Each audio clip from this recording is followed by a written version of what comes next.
Hi everyone, welcome to Season 2, Episode 9 of Finding a CS Job.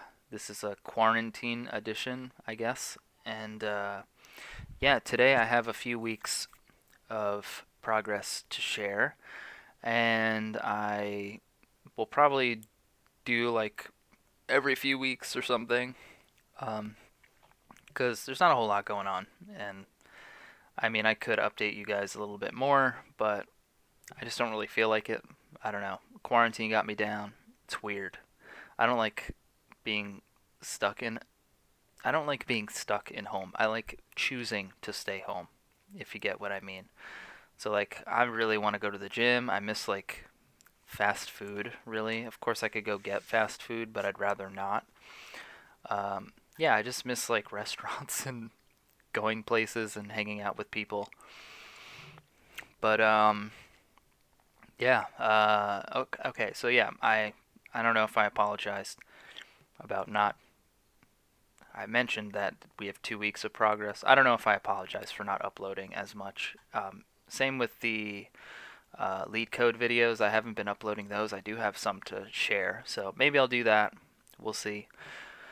Um, and we'll get into LeetCode. We'll go over the projects, and then we'll talk about the job search. So we'll start with projects. Before I started working, I took a little break from the platform. So in the previous video, I mentioned that I was going to be making a platform for my Twitch tools, starting with the goal bar. And yeah, I took a break from that and did like uh, a practice, like take home project for my interviewing because I wanted to work with C Sharp because that's what the job was and I hadn't really been using it all that much. So I spent the week kind of getting acclimated with C Sharp again a little bit. And yeah. So for about like 2 weeks, I've been working on the platform again. So let's get into it. And here it is. It looks the same. Yeah, that's because it basically is. It's actually less functional now, but I'm building it out, and it's a lot more complicated now than it used to be. Trust me. Adding more people has made this, more users, I should say, has made this like way, way more complicated than it was prior. So, first things first, it's hosted live. This is using React now, so it's not vanilla JavaScript on the front end. It now uses React. And if we refresh, we'll see the animation. So that was complicated.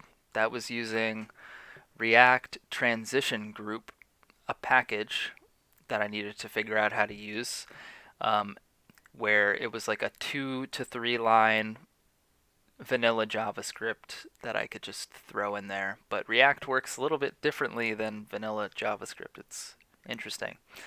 But yeah, when this updates, uh, this bar will update live, which is nice. So the animation, it won't like fill up again. It'll just do what it did before, where let's say I got another $5. The green one's already at 100, so this bar gets it gets a little bit more width, moves up to like here or something for $5. I don't know, but yeah. So we have animations working. We're working with React, and then I set up sockets. I had to learn how to set up sockets with React, and that was fun because I had this weird issue where I set up a functional component with the socket.io client to Streamlabs, and it just didn't work.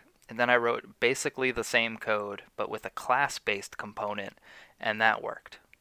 I don't know. It was really weird. Perhaps it's a bug with the package, the socket.io package, or just a bug with React. I don't know, but either way, we have something working, so that's good. That was like a day of my life trying to figure out what the fuck was going on with that thing. Um, yeah, and then I was ready to go. I'm just like, okay, now all I need to do is just set users up, store some API tokens and everything. And then I realized that there was a security issue with all of that. The socket API token is meant to be private, so I guess there's some potentially private information that comes from that, I guess. Uh, I guess. I mean, yeah. Um, the most private info that I've seen get sent from it, that was the like stream labels. If any of you are streamers, you'll know what stream labels are. They're like they send everything. So you know that application, the stream labels application, where you could choose like what you want to show up or whatever, like all those text files that show up. Uh, yeah, so they send you all that information through the socket. So you will see people's total donations, total subs, their top donators, everything. You could see that. And the way I had this project set up initially, anybody could see anybody's socket token, and they could also see the messages coming in. So, yeah, bad. So the remedy for that was to move the Streamlabs socket to the back end, and then get info from the back end, and then create a socket between my front end and my back end, and send them info. So send the front end the right info. And this makes things way more complicated than before. Way more complicated than before by a mile. So, for one, every single time a tab is open to this website, a new socket, to the goal bar page at least, a new socket has to go from the front end to the back end. Then I need to also manage what info I'm sending to which socket. So it depends on which bar gets opened. So I don't want to send my info to someone else's bar. So I need to manage the socket connections. There could be 1,000 tabs of this page. I need to make sure that I only send info relevant to this bar, to this user. So there's that. Another thing is, going from the Streamlabs to my backend, I need to make sure that there's only one connection there, because it just doesn't make sense to have multiple connections for each page. So, like for this bar is mine, there needs to be a connection to my Streamlabs socket API, and then when someone goes on their page, a Streamlabs socket API connection happens. And then if there's a trillion tabs open, there's only going to be one connection. There's just going to be many connections going from backend to front end, not from backend to Streamlabs. So yeah, there's that I need to manage as well. Right now I have it so when a page opens, so like this will connect to my socket. When I close this page, the socket doesn't go away. It stays open, so I don't know whether or not that's a good thing or a bad thing. We'll see, I guess. I'm pretty sure this, basically what I'm worried about is that the application, for one, it's using unnecessary bandwidth if the page is turned off, and also it's wasting uptime for my projects. So I only have a certain amount of hours. And on the topic of hours, you're not allowed to have two servers running on a Heroku app. So my socket server from client to server needed to go into its own project. So that actually made things a lot easier, and it cleaned up my code a little bit. But yeah, now I need to go from Streamlabs to mine, then send it over to I need to send it over to that project, and then that will manage the connections. It's crazy. The system, I'm still building it out. Um, yeah, there's still a lot, but once that works, it's gonna be great. And then I can demo it for you guys and have like two different bars going, and then show you how like I can make shit work for one but not the other. So yeah, that'll be cool. So yeah, that was my little adventure with sockets and computer security and just all that kind of shit. Um, and I am letting everyone know that's interested in signing up for this or like using this. I'm only leaving it to a few people, but I've let them know that I'll need their socket token, which is private, I guess. Yeah. So as long as they're okay with that, and I just let them know what information is visible to me, if they're okay with that, then um, so be it. I figure I'm better than Google. They keep track of like every single conversation you've ever had, ever, and everything like that. So, I take way less data than Google. So, hooray. Anyways, that's the project section. Moving on to LeetCode. What I've been doing is this 30-day LeetCode challenge for all of April. So, it's just because everyone's at home, they're doing a 30-day challenge. And yeah, I've done every problem thus far. Contiguous array was the hardest one. Performing string shifts was actually a fun problem. Me and my friend, we always talk about the daily LeetCode challenge, and he had an optimization that I didn't think about, so that was cool to write up his optimization and everything. So that was nice. And yeah, a lot of these are easy. Like pretty much all these up here are easy. Contiguous array was by far the hardest one, but once you know how to solve it, it's not that hard. But yeah, there's still 3 more weeks, so yeah, 14 days thus far. And yeah, at this point, they have like some prize winner if you do everything the day it came out.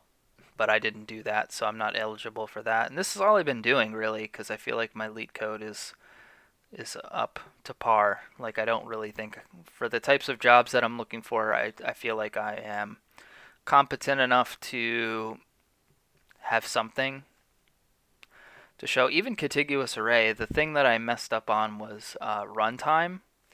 I had an n squared solution. There's like a just a linear solution that's just n, so it's not exponential. But it was really hard to figure out. Like it's just a lot harder to, yeah. With hints, maybe I would figure it out. Probably not though. This was a very strange problem.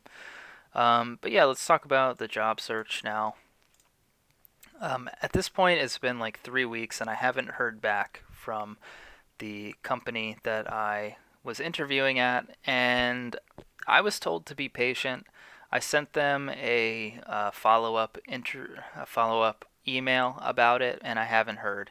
I sent that on Friday. Today is Tuesday, and I'm pretty sure the people that I've been interviewing are in the West Coast. Either way, I'm not expecting to hear back from them, so I'm considering that job like I didn't get it at this point. I don't know why. No one told me why. Um, I didn't hear back. It's probably the worst way this could have ended, but overall, I'm happy with the process. If this is the end, I'm still not sure, so I'm not going to say where I was applying and where I interviewed at just yet. Give it another month, let's say. But yeah, I am pretty sure we'll give it till after quarantine. If after quarantine I still haven't heard back from them, then I'll let you guys know.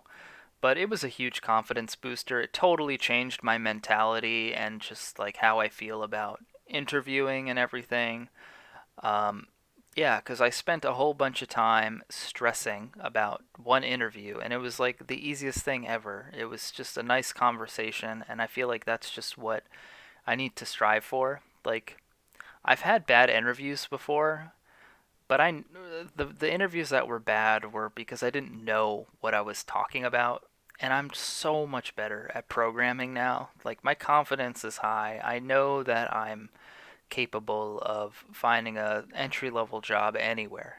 I know I'm qualified, so long as the tech stack I'm familiar with. I know what I'm doing. I know I can get past round one at least, and then depending on what kind of problems or technical questions or assessments and things, I've never been a good test taker. So I just go into it now thinking like I'm not gonna get it, so what's there to lose? And yeah, it's like I just don't want to deal with that stress anymore. That's all. Of course, you know, getting a little nervous and everything is fine, but and you know, it helps you prepare because you want to be prepared still. Um, Still want to prepare. Just I'm not gonna prepare as much as I did last time. I don't think I need to anymore, anyways. But yeah. Other than that, I guess like I haven't been too into looking for jobs during this time. I've been more interested in just like leveling up and working on projects, and just like once more places are hiring, I could just get back to it. But who knows, man? There's so many unknowns in the world right now because of this whole situation with this virus that I might as well get ahead of the curve and, you know, get back to it.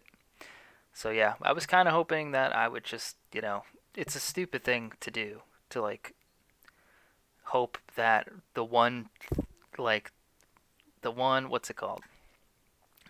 The one opportunity that might work, to hope that it will, and to just like stop is pretty stupid. I wouldn't have done it, but like just with this quarantine, like I'd look on LinkedIn and it'd be the same jobs that I don't want to apply to. I don't know.